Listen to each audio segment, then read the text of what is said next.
Hi everyone, so today I'm going to be making a video for the new Lego gun I made last night. Really cool. Took a little piece off. Got 2 shotgun shells.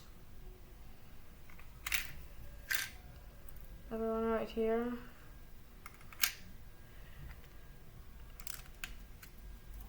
Really cool.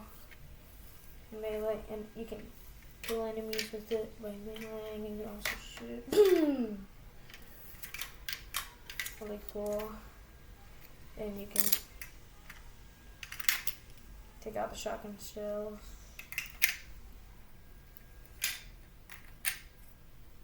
And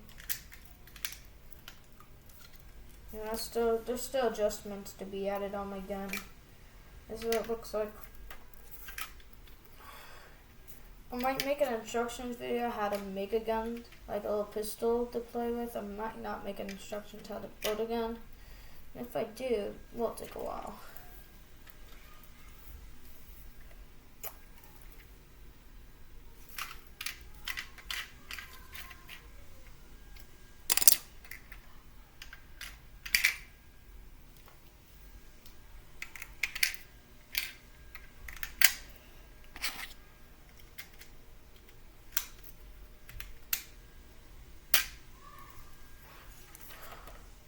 That's the end of this video. Bye!